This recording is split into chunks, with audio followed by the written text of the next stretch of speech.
Have you ever felt utterly alone in your pain? Have you ever cried out to the universe and wondered if anyone was listening? Welcome back to the channel. Today, we are going to explore one of the most compassionate, powerful, and beloved figures in all of Buddhism, Avalokiteshvara, the Bodhisattva of infinite compassion. Known in many cultures as Goondin or Kannon, this radiant being is not a myth, not a distant idea, but a living presence in the hearts of millions across generations. She is the one who hears the cries of the world. And today, we'll discover why that simple promise has transformed lives, softened suffering, and reminded countless people that they are never truly alone. From mountain temples in China to riverside shrines in India, from the smallest village to the grandest monastery, stories of Avalokiteshvara's compassion are told again and again. But who is she? Or rather, who is this Bodhisattva who appears in so many forms, genders, and vices?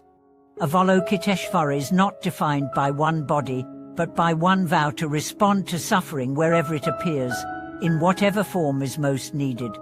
Her name means the one who looks down upon the world with compassion. And that is exactly what she does. Let's begin with her vow. Long ago, Avalokiteshvara stood before countless Buddhas and made a promise.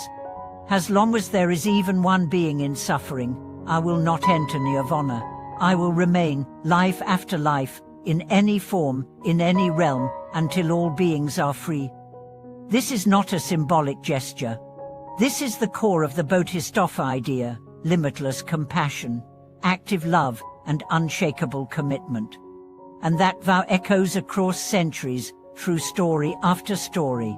In one tale, a fisherman's boat was caught in a violent storm. As waves towered over him, he cried out, "Gwalian, save me." In that instant, a beam of light appeared over the sea, the storm calmed, and the man was guided safely to shore. He never forgot. He built a small altar in his home, where he lit incense every night, not from obligation, but from gratitude. In another story, a mother's child was gravely ill. Doctors gave no hope.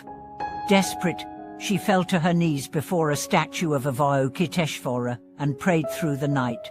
By morning, the child's fever broke. Was it divine intervention, or the power of faith, or both? To the mother, it didn't matter. To her, Gwalian had answered.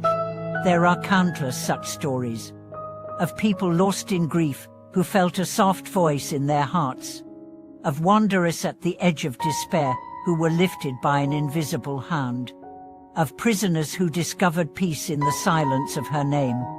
Avalokiteshvara is not only present in miraculous moments.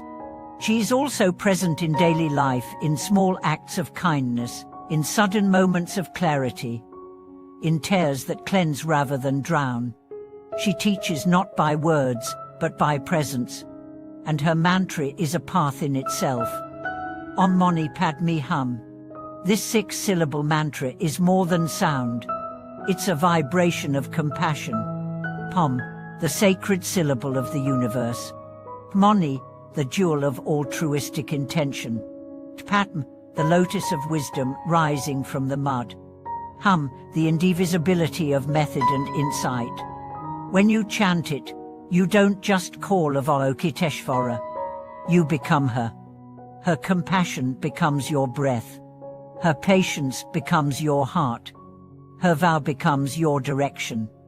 In the Lotus Sutra, it's said that Avalokiteshvara appears in 33 forms: male, female, rich, poor, they person, depending on who needs help.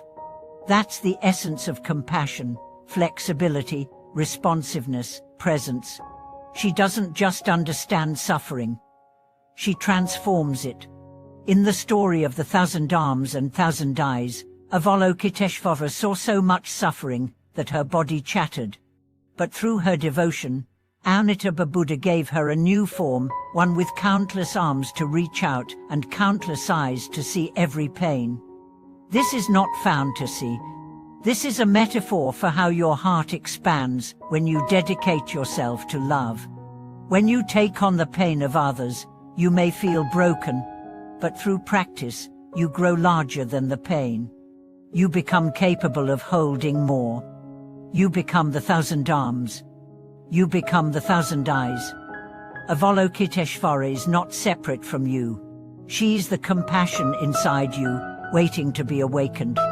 She's the part of you that wants to comfort a stranger, to soothe a crying child, to speak kindly even when you're tired. She is the voice that whispers, "Keep going," when all you want to do is stop. She's the tear that falls not from sadness, but from seeing others suffer and feeling it as your own.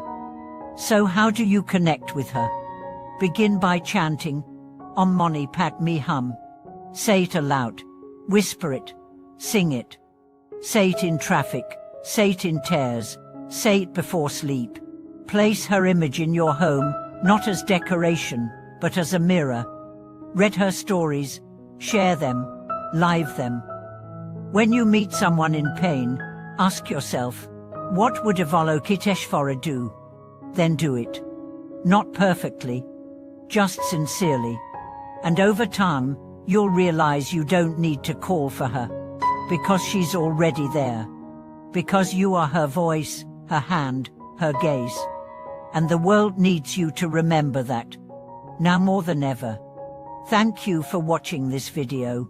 If Avalokiteshvara has ever touched your life, share your story in the comments. If you've never felt her presence before, try chanting her name tonight. Subscribe for more teachings and stories that bring the Dharma into your daily life. And always remember, no matter where you are, no matter how lost you feel, someone is listening. She's listening.